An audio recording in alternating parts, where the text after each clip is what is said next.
தள்ளுபடி அத்தனை பேரும் அல்லம்படி 6 முதல் 60% வரை ஆடி தள்ளுபடியுடன் super Saravana stores, Chennai, Madurai, Kovai.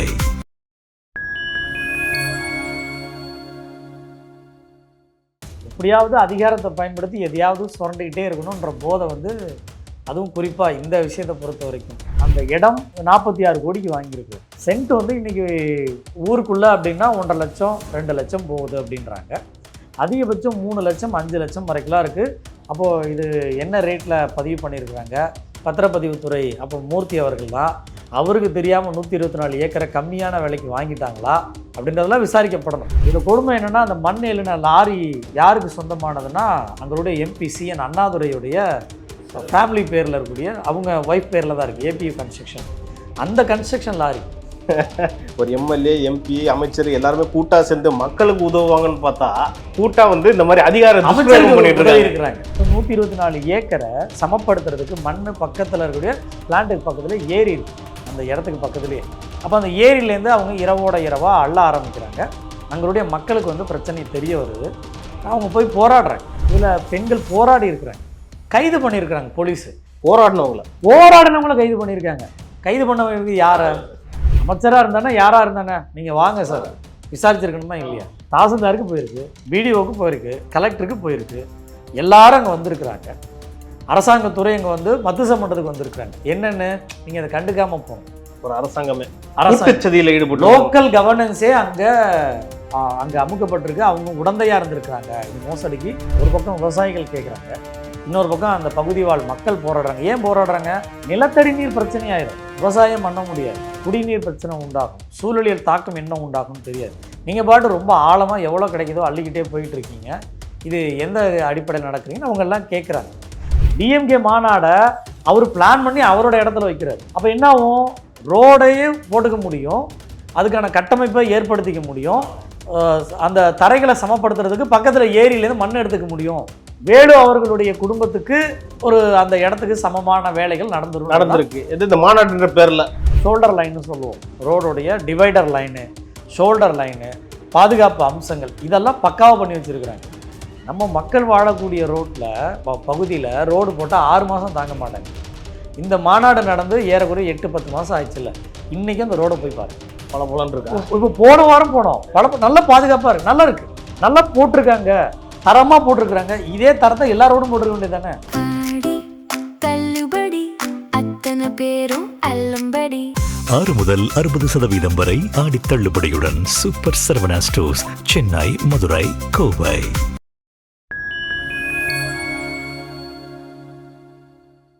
Fine time நேயர்களுக்கு வணக்கம். இன்று நம்மோடு இணைந்திருப்பவர் அறப்போர் இயக்கத்தை சேர்ந்த திரு ராதாகிருஷ்ணன் அவர்கள். சார் வணக்கம். சார் வணக்கம். சார், மணல் திருட்டு என்பது எதுவும் போதையா சார்?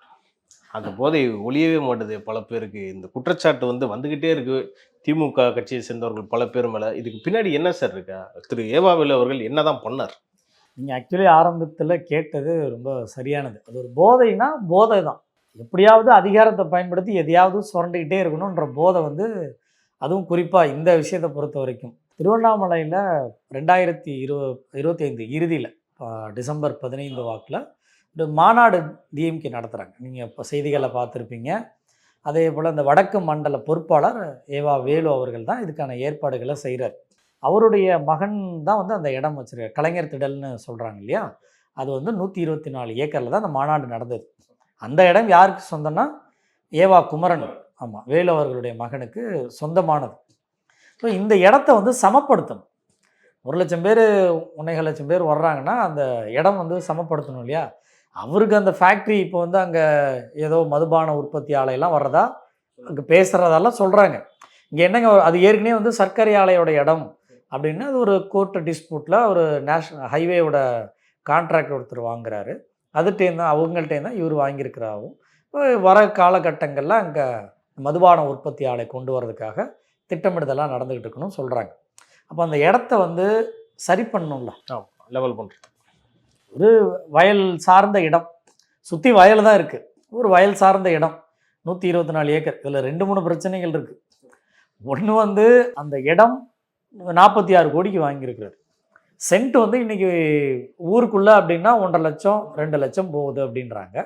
இதே ஒரு ஹைவே ஒட்டி சிட்டி பக்கத்தில் இருக்குது அப்படின்னா 3 லட்சம் போகுது அப்படின்றாங்க. இது மாநகராட்சி இடம். ஓ, மாநகராட்சி இடம். மாநகராட்சிக்குள்ளே இருக்கக்கூடிய ஒரு ஏரி பக்கத்தில் தான் இந்த இடம் இருக்குது. அது ஏரி பக்கத்துலேயே. அப்போ அந்த ஏரியாவில் ஒரு சென்ட் 1.5 லட்சம் ரூபா. குறைந்தபட்சம் 1.5 லட்சம் இருக்குங்க. அதிகபட்சம் 3 லட்சம் 5 லட்சம் வரைக்கும்லாம் இருக்குது. உங்களுக்கு நிலத்தடி நீருக்கு பிரச்சனையே கிடையாதுல்ல. பக்கத்தில் போர் போட்டாலே ஏரி பக்கத்துலேயே இருக்குல்ல. அப்போ தண்ணி உங்களுக்கு கிடச்சிருந்தனாலே பெரும்பாலும் கட்டமைப்பு. இப்போ வந்து தண்ணி பக்கத்தில் இருக்குது ஒன்று.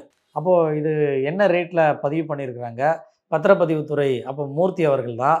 அவருக்கு தெரியாமல் 124 ஏக்கரை கம்மியான விலைக்கு வாங்கிட்டாங்களா அப்படின்றதெல்லாம் விசாரிக்கப்படணும். இப்போ இடம் வாங்கினதில் ஒரு சிக்கல் இருக்குது. ரெண்டாவது என்ன நமக்கு சந்தேகம் இருக்குது அப்படின்னா, இந்த இடத்த வந்து மாநாடு நடத்தணும்ல. அப்போ அவருடைய இடத்துல மாநாடு நடத்தினா நம்ம பவரை மிஸ்யூஸ் பண்ணி தேவையான எல்லா கட்டமைப்பும் கொண்டு வந்துக்க முடியும். என்ன கட்டமைப்பு அப்படின்னா, ஒன்று மண், தரையை சமப்படுத்தணும். சமப்படுத்தினா தான் ஏதோ ஃபேக்ட்ரியோ என்ன வேணாலும் கொண்டு வர முடியும். அப்போ இதுக்கு மண்ணுக்கு எங்கே போகிறது? நீங்கள் அனுமதி வாங்கி எடுத்திங்கன்னா அந்த 124 ஏக்கரை ஃபில்லப் பண்ணுறதுக்கு போதாது. அப்போ என்ன பண்ணணும்? பவரை மிஸ்யூஸ் பண்ணி பக்கத்தில் ஏரி. யார்? நம்ம அமைச்சரவை, நம்ம முதலமைச்சர், நம்ம துணை முதலமைச்சர் வரப்போகிறாரு. கேட்டாங்கன்னா வர்றவங்கள 4 மிரட்டிக்கலாம் அப்படின்ற ஒரு ரெகுலர் எண்ணமா அப்படின்றது. ஏன்னா இது ரெகுலர் ஹேபிட் இல்லாமல் நீங்கள் இது மாதிரி பண்ண முடியாது. இப்போது நீங்களோ நானும் ஒரு புல்டோசரை, ஒரு லாரியை வாடகைக்கு எடுத்துகிட்டு போய் ஒரு ஏரியில் மண் எடுத்துட முடியுமா? சுற்றி இருக்கிறவங்க என்ன பண்ணுவாங்க? நம்மளுக்கு போலீஸ்க்கு. ஆமாம், கரெக்டாக இல்லை? கண்டிப்பாக வரும். அப்போ போலீஸ் வந்தோடனே என்ன பண்ணுவாங்க? வண்டியை நிறுத்துப்பா.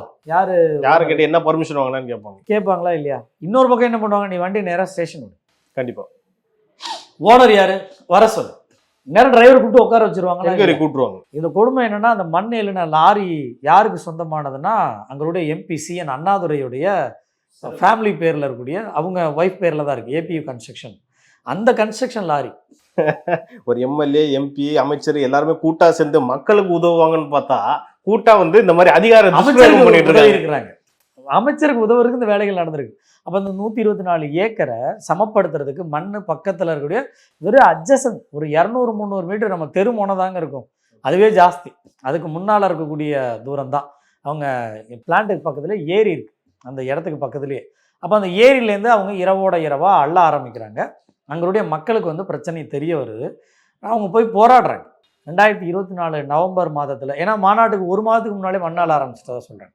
அப்போ இது மீடியாவில் வந்திருக்கு. உழவர் உரிமை இயக்கம் வந்து இன்னும் ஒரு படி மேலே போய் அந்த மக்களை திரட்டி போராடி அதை புகாராகவும் கொடுக்குறாங்க. மக்கள் வந்து போராடுறாங்க. இந்த மாதிரி ஏரியிலேருந்து மண் எடுத்துக்கிட்டே இருக்கிறாங்க. அவங்களும் போய் கேட்குறாங்க. இன்றைக்கி நம்ம வேறு, ஆனால் கிராமத்தில் இருக்கவங்களுக்கு அதுவும் அவங்க அந்த விவசாயத்தை நம்பி இருக்கிறாங்க. அந்த ஏரியை நம்பி தான் பாசனம், விவசாய பாசனம் முழுக்க அவங்களுக்கு தான் பாதிப்பு. அது நடந்துக்கிட்டு இருக்கு. அப்போ அவங்க போய் கேட்குறாங்க, சார் இது மாதிரி அள்ளிக்கிட்டு இருக்கீங்க, என்ன அளவு மீறி அள்ளிக்கிட்டு இருக்கீங்க, நீங்கள் பாட்டு மிஷினை போட்டு எடுத்துக்கிட்டே கிடக்குறீங்க, ஒரு அளவே இல்லையா அப்படின்னு சொல்லி கேட்குறாங்க. இதில் பெண்கள் போராடி இருக்கிறாங்க, கைது பண்ணியிருக்கிறாங்க போலீஸு. போராடினவங்கள கைது பண்ணியிருக்காங்க. கைது பண்ணவங்களுக்கு யாரை? ஒன்று ஏவா குமரன் அவர்களை கைது பண்ணியிருக்கணும். எப்பா இந்த மண்ணை கொண்டு போய் அந்த இடத்துல தான் போடுறாங்க, கண்ணுக்கு முன்னால் நின்று பார்த்தாலே தெரியுது, நீங்கள் வாங்க ஒரு என்கொயரிக்கு வாங்கன்னு அவருக்கு கூப்பிட்டுருக்கணும்.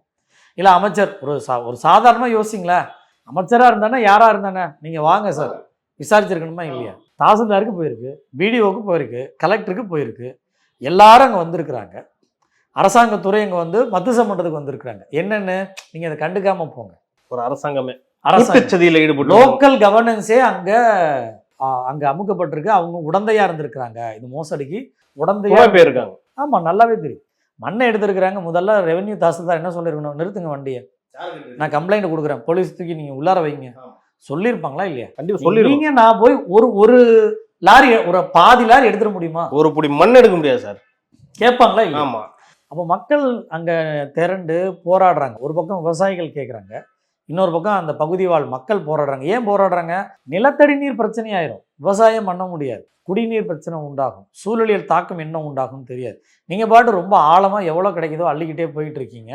இது எந்த அடிப்படையில் நடக்கிறீங்கன்னு அவங்க எல்லாம் கேட்குறாங்க. இந்த குரல் எழுப்புனதன் அடிப்படையில் உழவர் உரிமை இயக்கம் அருள் அவர்களுமே போய் புகாரும் கொடுக்குறாரு. இந்த எதுவுமே பண்ணாமல் நீங்கள் இப்படியே விட்டுருங்க அப்படின்ற லெவல்லையே தான் நடந்துருக்கு. ஏற்கனவே ஒரு மேலே குண்டாசூரை போட்டாங்க. ஆமாம், அவர் மேலே தான் வேற ஒரு வழக்கில் இதே வேலு அவர்கள் வந்து இன்ஃப்ளூயன்ஸ் பண்ணி குண்டாஸ் போடப்பட்டதெல்லாம் சொல்லப்பட்டது. அவர் இன்னமும் போராடிட்டு இருக்கிறார். இந்த பிரச்சனை வந்து அந்த காலகட்டம் முடிஞ்சது, மாநாடும் நடந்து முடிஞ்சிருச்சு. இந்த மாநாடு நடக்கிறதுக்கு ஒரு பக்கம் சமப்படுத்துறதுக்கு மண் வந்துருச்சு, மக்கள் வரணும்ல, அந்த திமுக கேடர்ஸ் வரணும்ல, இது ஒரு பக்கம். பட் உண்மையான நோக்கம் என்னவா இருந்திருக்கும் நமக்கு சந்தேகம்னா, இவர் ஒரு 124 ஏக்கரை வயல் பக்கத்தில், அது ஊருக்கு நடுவில் கிராமத்துக்கு வெளியில் வாங்கிட்டார்.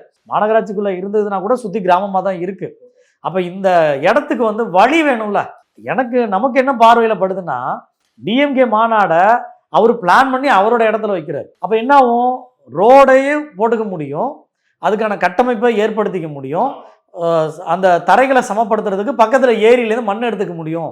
வேலு அவர்களுடைய குடும்பத்துக்கு ஒரு அந்த இடத்துக்கு சமமான வேலைகள் நடந்திருக்கு. இந்த மாநாடுன்ற பேர்ல நடந்திருக்கும் போது தான் நம்ம பார்வையில் இருக்கு. ஏன்னா இது மாநாடு ஒரு பக்கம், அந்த ரோடு பார்த்தீங்கன்னு வச்சுக்கோங்க, ஒரு பக்கம் மலப்பம்பட்டி ஏரியுடைய அந்த எஸ்கேபி இன்ஜினியரிங் காலேஜ் திருவண்ணாமலை ஹைவேல இருக்கு இல்லையா, ரோடுக்கு போகிற வழியில் இருக்கு இல்லையா, அதுலேருந்து உள்ளார ஒரு ரோடு போகுது. அந்த ரோடை வந்து அவங்க ரெடி பண்ணியிருக்கிறாங்க. சாதாரணமாக நீங்கள் இதே கூகுள் எர்த்தில் போன வருடம் இந்த ரோடு எப்படி இருக்குன்னு போய் பாருங்கள், அதுக்கு முதல் வருடம் அந்த ரோடு எப்படி இருக்குன்னு பாருங்கள். ஒரு சாதாரண ஒரு 3 பேர் ஒன்றா நடந்து போகிறதுக்கான ரோடு. ஓகே, ஒத்த அடி பாதையோட கொஞ்சம் பெருசு, ஒரு மாட்டு வண்டியோட பெருசுன்னு வச்சுக்கோங்க, ஒரு மாட்டு வண்டி அளவுக்கு போகலாம், அவ்வளவுக்கு தான் இருந்தது. பட் இன்னைக்கு ஒரு 15 பேர் கையை பிடிச்சிட்டு நேராக போகலாங்க, நடந்து போகலாங்க. அவ்வளவு பெரிய அளவுக்கான ரோடை அங்கே ரெடி பண்ணியிருக்காங்க. ஹைவே போல் அது ஒரு சாதாரண பண்டு, ஏரியோடைய பண்டில் இருந்த ரோடை ஹைட் ஏற்றிருக்கிறாங்க. ரோடு போடுறதுக்கு மண் வேணும்ல. ஆமாம், இங்கே எப்படி இவர் இடத்துக்கு அந்த மண்ணை போட்டுக்கிட்டாங்களோ அதே போல் இவர் ரோடை ஹைட் ஏதும் அந்த ஏரி மண்ணையும் எடுத்து போட்டு மண்ணை நல்லா ஹைட் ஏற்றிருக்கிறாங்க. அது ஒரு பக்கம் நல்லா தெரியுது. நம்ம கிராமத்தில் இந்த ஹைவேல இருக்குள்ள பாதுகாப்பு வளையங்கள் சரிஞ்சு விழுந்துடக்கூடாதுன்றதுக்காக பெரிய கனரக வாகனங்கள் விழுந்துடக்கூடாதுன்றதுக்காக அந்த பாதுகாப்பு வளையங்கள், அந்த பேரிகார்ட்ஸ் போன்ற அமைப்புகள்லாம் வைப்பாங்க. இது அங்கே இருக்குங்க, கிராமத்தில் இருக்குது. ஒரு ஏரியோடைய கரையில் வந்து ஹைவேல இருக்கிறது போல் கட்டமைப்பு இருக்குது. ஷோல்டர் லைன்னு சொல்லுவோம், ரோடுடைய டிவைடர் லைனு, ஷோல்டர் லைனு, பாதுகாப்பு அம்சங்கள் இதெல்லாம் பக்காவாக பண்ணி வச்சுருக்குறாங்க. நம்ம மக்கள் வாழக்கூடிய பகுதியில் ரோடு போட்டால் 6 மாதம் தாங்க மாட்டாங்க. இந்த மாநாடு நடந்து ஏறக்குறைய 8-10 மாதம் ஆயிடுச்சுல்ல, இன்றைக்கி அந்த ரோடை போய் பாருங்கள், பல இருக்கா. இப்போ போன வாரம் போனோம், நல்லா பாதுகாப்பாக இருக்குது, நல்லா இருக்குது, நல்லா போட்டிருக்காங்க, தரமாக போட்டிருக்கிறாங்க. இதே தரத்தை எல்லாரோடும் போட்டிருக்க வேண்டியது தானே. அது அவங்களுக்கு சொந்தமானது, திமுக குடும்பத்துக்கு சொந்தமானதான் நல்லா தரமாக போடுவாங்க. அப்போ இந்த மாநாட்டுக்கு வர்றதுக்கு ஒரு வழி ரெடி ஆயிடுச்சா, 2வது ரூட் வந்து திருவண்ணாமலை பைபாஸ்லேருந்து உள்ளார வர்றதுக்கு அது ஒரு ரோடு ரெடி பண்ணியிருக்காங்க. அதே போல் மலப்பம்பட்டி ஏரி பின்புறத்துல இருந்து வர அந்த மாநாட்டு திடலுக்கு வர்றதுக்கான ரோடை ரெடி பண்ணியிருக்கிறாங்க. ரோடுமே ரெடி ஆயிடுச்சு. ஸோ அங்கே என்ன விதமான பிஸ்னஸை பண்ணாலும் 3 பகுதி கனெக்டுக்கான சாலைகளும் ரெடி, அந்த இடத்தையும் வந்து சமப்படுத்தியாச்சு, போதுமான கட்டமைப்பு மற்ற வேலைகள்லாம் கொண்டு வந்தாச்சு, வேலை முடிஞ்சதில்லை. ஸோ இது கனிம வளத்தை வந்து மிஸ்யூஸ் பண்ணியிருக்காங்க, கிராஸ் வயலேஷன் சொல்லிட்டீங்க. இது எந்தெந்த ஆக்ட்ல சார் வருது? இது தாது மண் வகையில் சொல்ல முடியும். கனிம வளம்ன்றது கல் சம்மந்தப்பட்டது. இது மண் வகையில் ஒரு தாது மண் சொல்லலாம். அது முரம்பு மண்ணுன்னு சொல்கிறாங்க. நார்மலாக இருக்கக்கூடிய மண் கிடையாது, ஒரு சரளை மண் போல் இருக்குது. இதெல்லாம் பல 100 ஆண்டுகள் உருவான மண் தான். அதெல்லாம் அது 1 நாள் 2 நாள்லாம் அவ்வளோ உருவாகிற வாய்ப்பே கிடையாது. அதே போல் அதோடைய தன்மை என்ன, அங்கே ஏரி வந்து தண்ணி தேங்கிறதுக்கும் பாசனத்துக்கும் தான் அது இருக்குது. பட் இவங்க என்ன பண்ணியிருக்காங்க, இவங்க அள்ளும் போதெல்லாம் தண்ணி இருந்திருக்கு. தண்ணி இருந்தால் பிரச்சனையாயிருமோன்னு சொல்லி அந்த தாழ்வாரம் இருக்குல்ல, ஆமாம், அந்த ஒரு அணை போன்ற ஒரு அமைப்பு இருக்குல்ல, அது பொதுவாக என்ன இருக்கும், தண்ணி இருக்குன்னா அது கொஞ்சம் மேலே தான் இருக்கும், இது வரைக்கும் தண்ணி தேங்கும், அதுக்கு பிறகு தான் வழிஞ்சு அடுத்த ஏரிக்கு போகிறதும் அடுத்த வாய்க்காலுக்கு போகும், அடுத்த நிலத்துக்கு கொண்டு போகிறதுக்கு பயன்படுத்தப்படலாம். இவங்க என்ன பண்ணிட்டாங்கன்னா அதை இறக்கிட்டாங்க. ஏரியுடைய பேஸ்மெண்ட் அளவுக்கு கீழே கொண்டு வந்துட்டோம்னா தண்ணி வடிஞ்சிரும்ல. ஆமாம், வெல் பிளான்டா தெரியுது சார். அப்போ என்ன ஆகும், தண்ணி போயிருச்சுன்னா அது என்னங்க கட்டாந்தாரங்க, நாளைக்கு பின்ன என்ன வேணாலும் பண்ணிக்க முடியும்ல. ஏற்கனவே கடலூர்ல கூட ஒன்று இடிஞ்சு உடஞ்சி, அதுக்கும் இவர் தான் காரணமா இருக்காரு. அது ஒரு 200 மீட்டர் அவர் இடத்துலேருந்து ஒரு 200-300 மீட்டர்ல அந்த இருக்குன்னா கட்டாந்தரையாச்சுன்னா நாளைக்கு என்ன வேணாலும் பண்ணிக்கலாம். ஓகே சார், இப்போ நீங்கள் புகார் கொடுத்துருக்கீங்களே, இப்போ எஃப்ஐஆர் ஃபைல் பண்ணிட்டாங்களே, என்ன எஃப்ஐஆர் இதுக்கப்புறம் தான் போடுவாங்கன்னு எதிர்பார்ப்பேன். நம்ம இப்போ என்ன கேட்குறோன்னா, டிவிஎஸ்சி இது வந்து ஒரு 3 துறை கீழே வருது. ஒன்று விஜய் முதலமைச்சர் விஜய்க்கு கீழே நேரடியாகவே இருக்கக்கூடிய மாநகராட்சி, அதோடைய ஏரி தான், அந்த இடத்துல தான் இது நடந்திருக்கு, உடனடியாக அவரே கேட்க முடியும். இன்னொரு பக்கம் வந்து WRD நீர்வளத்துறைன்னு அப்படி எடுத்துக்கிட்டா கூட நீங்கள் புஷி ஆனந்த் அவர்கள் வந்து அமைச்சர் அவர்கள் போய் கேட்க முடியும். Highway misuse of the power, highway கொண்டு வரதுக்கு என்ன டெண்டர் அடிப்படையில் போட்டிருக்காங்க, ஏன் இந்த கிராமத்துக்கு இவ்வளோ பெரிய ரோடுகள் தேவை, ஒரு மாநாடு நடத்துறதுக்கு கிராமத்துக்குள்ளே வந்து ஒரு ஹைவே சட்டமைப்பு உருவாக்குறதுக்கு விதிகள் இங்கே பயன்படுத்தப்பட்டிருக்கா, முரணாக பயன்படுத்தப்பட்டிருக்கா அப்படின்றது விசாரிக்க வேண்டியது ஆதவ அர்ஜுனா அவர்களுமே விசாரிக்க முடியும். இவங்க உடனடியாக அதை ஆவணப்படுத்த சொல்கிறோம். நீங்கள் ஆஸ் பர் த ஆக்ட் 1959, அதே போல் வாட்டர் ஆக்ட், இது எல்லாமே என்ன சொல்லுதுன்னா அதோட ஆரிஜின் சாயில தான் நீங்கள் பயன்படுத்த முடியும். மண் எடுக்கணும்னா 1 மீட்டருங்க, ஒரு 3 அடி 3 அடி 4 அடி எடுக்க முடியும். இவங்க எவ்வளோ எடுத்திருக்காங்க? அதை பொறுத்த வரைக்கும் ஒரு 15-20 அடிக்கு இருக்கு. 7 3 மீட்டர் ஆள் நிற்க முடியுங்க. 3 ஆள், ஒரு ஆளுக்கு மேலே ஒரு ஆள் 3 ஆள் நிற்க முடியும். குறைந்தபட்சம் 2-2.5 நபருக்கான ஹைட் அங்கே இருக்குது. ஒரு நம்ம அங்கே போகிறோம், போயிட்டா நம்ம டீம் அங்கே போயிட்டு வேறு வேறு இடங்கள்ல அங்கே ஆஸ்பெக்டில் பார்க்குறோம். அந்த லாட்டிடியூட் லாங்கிடியூட் சொல்லணும் இல்லையா, கூகுள் எர்த், அதில் ஃபோட்டோ எடுக்கிறோம். அந்த மார்க்கை பின் பண்ணிக்கிறோம், வேறு வேறு இடங்கள்ல எடுக்கிறோம்.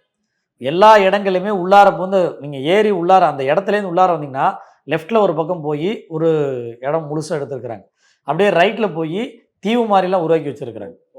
அந்த அளவுக்கு மண்ணை வந்து அகழ்ந்து எடுத்து பயன்படுத்தியிருக்காங்க. இன்னொரு பக்கம் நேராகவும் உள்ளார போய் எடுத்துருக்குறாங்க. ஒரு 7-8 பிரிவுகளில் அங்கே எடுத்துருக்கிறது. புகைப்படம்லாம் இருக்கா சார் உங்ககிட்ட? அவனமாகவே இருக்குது, வீடியோவே எடுத்துகிட்டு வந்திருக்கோம். நாம் என்ன பண்ணுறோன்னா இதை வந்து கூகுள் எர்த்தில் பின் பண்ணுறோம். எடுத்துகிட்டு வந்த ஜியோ டேக் எங்கெங்கே இருக்குது அப்படின்னு சொல்லி மெஷர் பண்ணி ஒரு அப்ராக்சிமேட்டாக பார்க்கும்போது அந்த ஏரியோட சர்வே நம்பர் வந்து 52 ஏக்கர் அந்த மொத்த இடம். அதில் 12 ஏக்கர் அளவுக்கு அவங்க நீட்சியாக இருக்கிறத பார்க்குறோம். ஸோ அந்த ஏரியோடைய முனையிலேருந்து, எடுக்கப்பட்ட முனையிலேருந்து அந்த இருக்கிற இடம் வரைக்கும் ஒரு 12 ஏக்கர் சுற்றளவு காமிக்குது. நம்ம குறைந்தபட்சம் ஒரு 4 ஏக்கர் விட்டுருங்க, 1/3 விட்டுருங்க. ஏன்னா சில இடங்களில் மண் அள்ளி மேலே மட்டுமே போட்டிருக்காங்க, பயன்படாதில்ல. சமப்படுத்துறதுக்கு பயன்படுத்த முடியாத மண் அதை மேலேயே போட்டுருவோம், அதை எதுக்கு எடுத்துக்கிட்டு அப்படின்னு சொல்லி அதை தூக்கி ஓரமாக போட்டு வச்சுருக்கிறாங்க. சில இடங்கள் எடுக்கலை. அப்போ இதை நம்ம ஒரு 1/3 விட்டுட்டு 2 பங்கு பார்க்கும்போது 8 ஏக்கர் அளவுக்கு மண் எடுத்துருக்குறாங்க. ஒரு 45 லட்சம். அரசுக்கு இவ்வளோ இழப்பு. 8 கோடி பக்கம் வருது சுமார் குறைந்தபட்சம். அது முரம்பு மண்.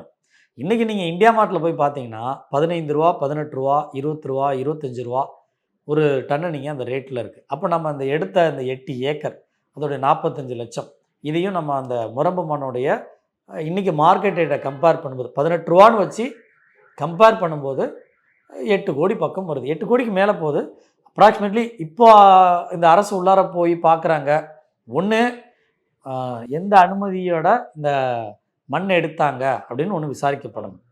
அதுவும் அளவை மீறி சட்டத்துக்கு புறம்பாக எடுத்திருக்கிறீங்க, அது விசாரிக்கப்படணும். இது ஒன்றாச்சா. 2வது ரோடு கட்டமைப்பு உள்ளார கொண்டு வந்தது, இந்த எந்த டெண்டர் அடிப்படையில் யார் போட்டாங்க, இது எந்த ஹைவே கணக்கில் உள்ளார வருது அப்படின்றது விசாரிக்கப்படணும். 3வதாக இந்த இடம் பதிவு பண்ணது ரொம்ப முக்கியமான விஷயம். ஆமாம், இது இடம் வந்து 124 ஏக்கர் வந்து ரேட்டு உருப்படியான ரேட்டுக்கு தான் பதிவு பண்ணியிருக்காங்களா, அரசு சொன்ன அந்த ரேட்டுக்கு தான் இது பதிவு பண்ணியிருக்காங்களா, இல்லை பத்திரப்பதிவு துறையில் ஏமாத்திருக்காங்களா, இந்த 3 ஆஸ்பெக்டை விசாரிக்கப்படணும். இதன் அடிப்படையில் லோக்கல் கவர்னன்ஸ், அப்போ இருந்த tahsildar, BDO, sub collector, collector, இவங்கெல்லாம் கூட விசாரிக்கப்படணும். ஏன்னா இவங்கெல்லாம் அங்கே வாய் மூடி வேலை செஞ்சுருக்காங்களே, எடுத்துகிட்டு போங்க சார். 10வதுக்கு எம்பி அண்ணாதுரை அவர்களையும் கூப்பிட்டு கேட்கணும். ஏன்னா அவர் வண்டி தான் அங்கே பயன்படுத்தப்பட்டிருக்கு, லாரி. அன்னைக்கு வந்த தொலைக்காட்சி ஊடகங்களில் அந்த வீடியோவில் வண்டி நம்பர் உட்பட அந்த கன்ஸ்ட்ரக்ஷன் நிறுவனம் உட்பட தெளிவாக இருக்குது. அவரையுமே கூப்பிட்டு விசாரிக்கப்படும். இதை உடனடியாக அரசு பதிவு பண்ணிடணும். ஏன்னா மழை வந்துருச்சுன்னு வச்சுக்கோங்க, இன்றைக்கி ஏற்கனவே கடந்த டிசம்பர் ஜனவரியில் பெய்த மழைகளே இன்றைக்கி கொஞ்சம் அவங்க பிரச்சனை இருக்குது. அந்த நம்ம எடுத்த அளவே வந்து அப்ராக்சிமேட்லி வேல்யூ தான், இதை விட இன்னும் டீப்பாக இருந்துருக்கு வாய்ப்பு இருக்குது. அப்போ இந்த மழைக்காலத்துக்குள்ளே இதெல்லாம் போய் ஆவணப்படுத்தினா தானே நீங்கள் அவங்களுக்கு எஃப்ஐஆர் போடணும், சார்ஜ் ஷீட் போடணும், ட்ரையல் நடத்தணும், அவங்க குற்றத்தை நிரூபிக்கணும், அவங்களுக்கு தண்டனை வாங்கி தர முடியும்.